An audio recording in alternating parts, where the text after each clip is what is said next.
Hello students, today we are going to read our fourth chapter from the book Beehive. Name of the chapter is A Truly Beautiful Mind.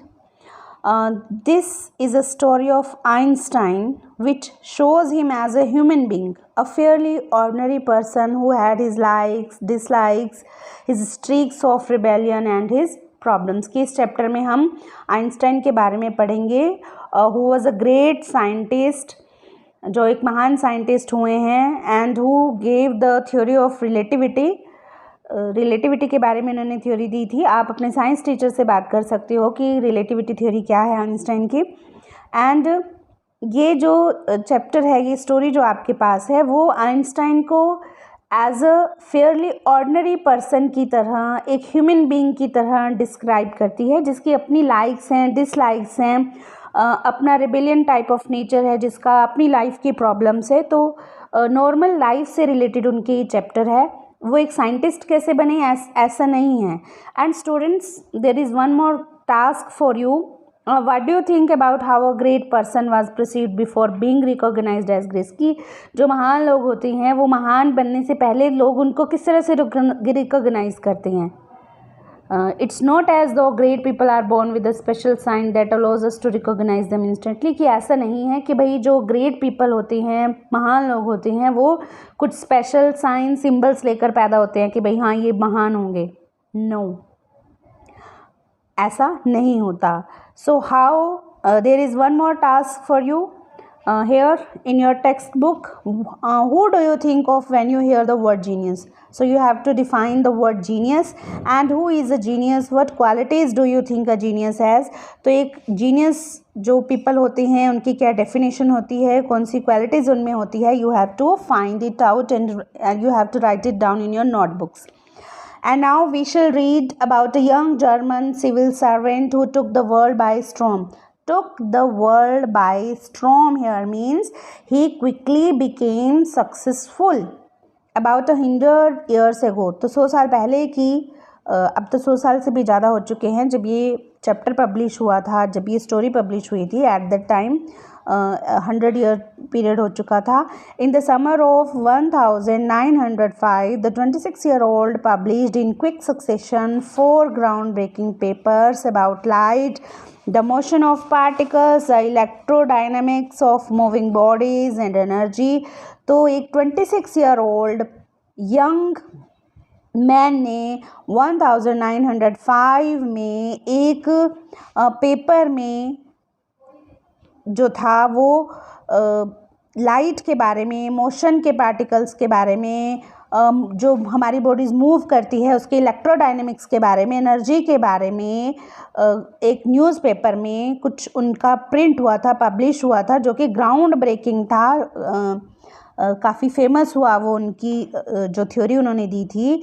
His work took up only a few pages in scientific journals, की उनकी जो theory उन्होंने दी थी वो केवल कुछ pages की ही थी। Scientific journal, a magazine in which scientific researches are published, but changed forever our understanding of space, की उन कुछ पेजेस ने जो कि पब्लिश हुई थी एक साइंटिफिक मैगजीन में, हमारी स्पेस, टाइम और एंटायर कॉस्मोस के बारे में, कॉस्मोस मीन्स यूनिवर्स, नेचर के बारे में जो हमारी थिंकिंग थी वो बिल्कुल चेंज हो गई थी।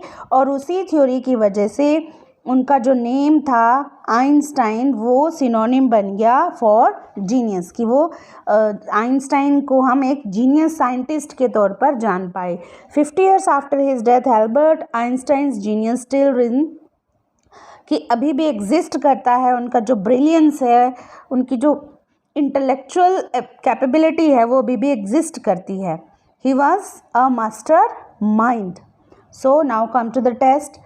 Albert Einstein was born on 14th March 1879 in the German city of Ulm, कि उनका बर्थ डेट, ईयर और birth place is given here without any indication that he was destined for greatness, कि जब वो पैदा हुए तो कोई साइन नहीं थे, इंडिकेशन नहीं थी, हिंट्स नहीं थे कि वो जो हैं वो destined, that means fated, doomed, कि भाई ग्रेटनेस के लिए वो पैदा हुए हैं, उनका जन्म महान बनने के लिए हुआ है। ऐसे कोई हिंट्स या इंडिकेशन सिंबल्स नहीं थे जब वो पैदा हुए। On the contrary his mother thought Albert was a freak freak here means abnormal, कि उनकी मदर को लगता था कि वो एबनॉर्मल है। एबनॉर्मल हेयर मीन्स अनयूजुअल हैं, जैसे बाकी के लोग सोचते हैं दिखते हैं वो वैसे नहीं हैं। He is different from others. To her his head seemed much too large. क्यों वो ऐसा सोचती थी? क्योंकि उनका जो सिर था that appear to be too large than others, कि वो दूसरों से थोड़ा ज़्यादा बड़ा दिखता था। एट द एज ऑफ 2.5, कि जब वो 2.5 साल के थे, आइंस्टाइन स्टिल वाजंट टॉकिंग, कि वो अभी भी बात नहीं करते थे। When he finally did learn to speak, और जब उन्होंने बोलना सीखा, he uttered everything twice, तो वो हर चीज़ को 2 बार ट्वाइस रिपीट करते थे। इट मीन्स उनका जो बचपन था वो नॉर्मल बच्चों के जैसा भी नहीं था। 2.5 साल तक उन्होंने कुछ बोला नहीं, और जब बोलना सीखा तो वो हर चीज़ को, हर बात को ट्वाइस बोलते थे, 2 बार बोलते थे। Einstein did not know what to do with other children, उनको बाकी बच्चों के साथ क्या करना है ये नहीं पता था। सोशल नहीं थे वो, बिल्कुल भी सोशल स्किल्स उनमें नहीं थे। And his playmates called him brother boring, और उनके जो प्लेमेट्स होते थे, जो साथ खेलने आते थे बच्चे, वो उनको ब्रदर बोरिंग नाम कहकर चिढ़ाते थे।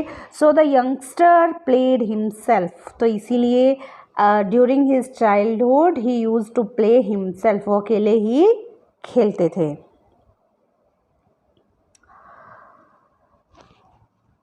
Here a report is given, a newspaper clip is given.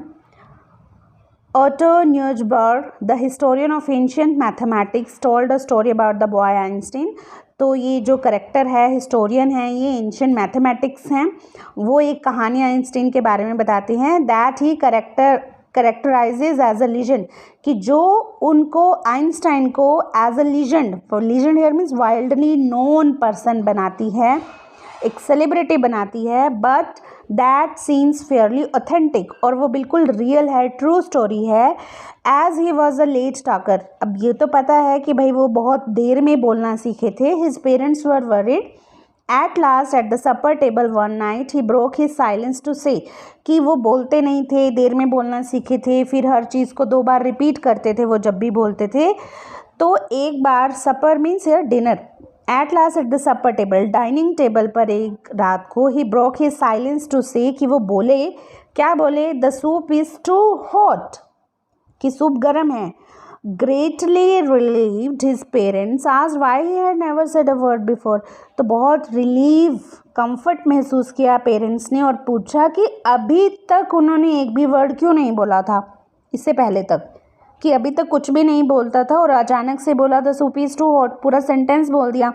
Then Albert replied because up to now everything was in order, तो एल्बर्ट ने क्या आंसर किया कि अब तक सब कुछ ठीक था, ऑर्डर में था, तो बोलने की ज़रूरत ही नहीं हुई।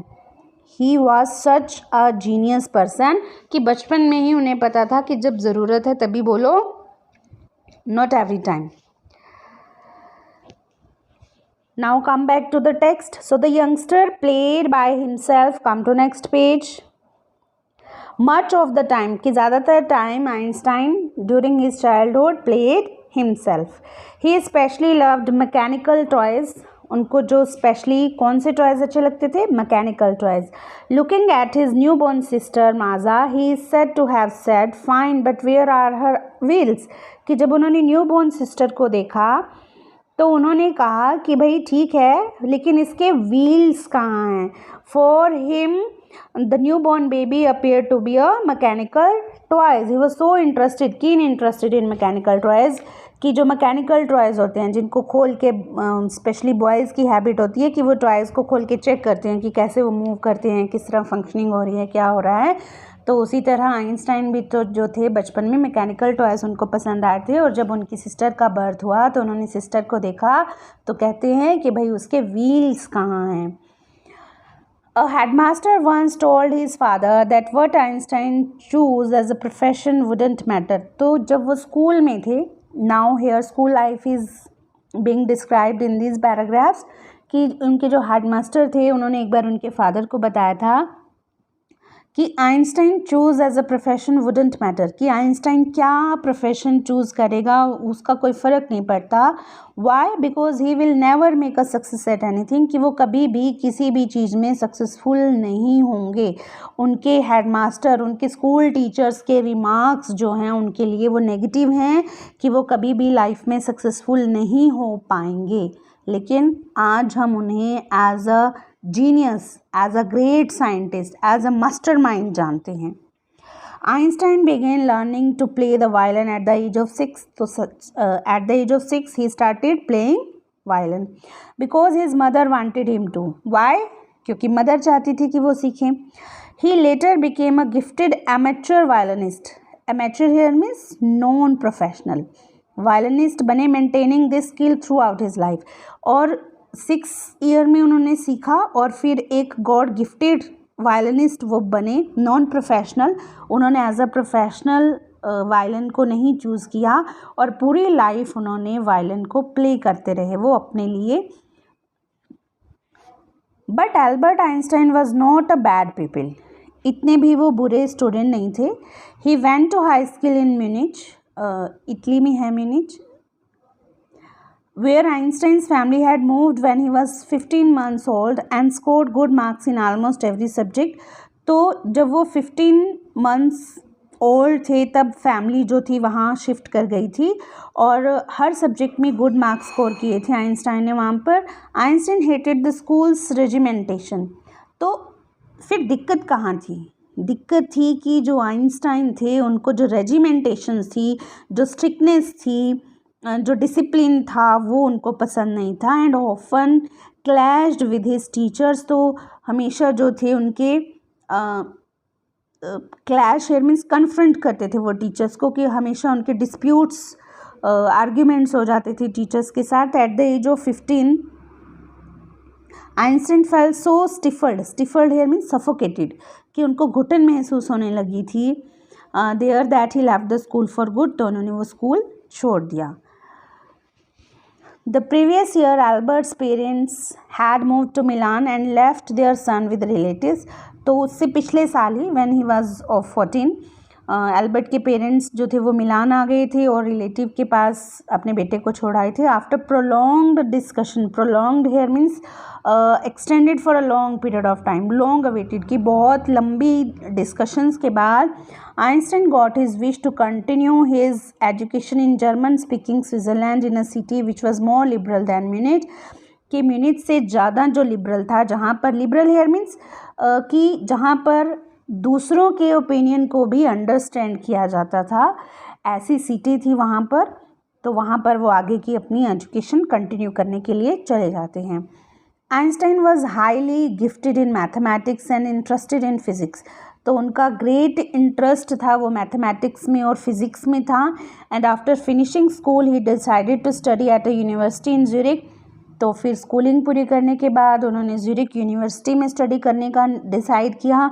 But science wasn't the only thing that appeal to the dashing young man with the walrus moustache, तो वो कहते हैं कि साइंस ही नहीं थी that appealed here means pleased, attracted, कि जो उनको अट्रैक्ट करती थी, to the dashing here means stylish young man with the walrus moustache, कि वो सिर्फ उनका इंटरेस्ट साइंस में ही नहीं था, वो स्टाइलिश यंग मैन भी थे। और walrus here means long thick moustache, उनकी मूछें रखी हुई थी। You can see in the picture कि नीचे की तरफ वो झुकी हुई हैं, ड्रॉपिंग एट द एंड। तो long thick moustaches which were long thick and drooping at the end are called here walrus moustache. तो बड़ी बड़ी मूछें भी वो रखते थे, स्टाइलिश थे वो और साइंस में भी उनका इंटरेस्ट था।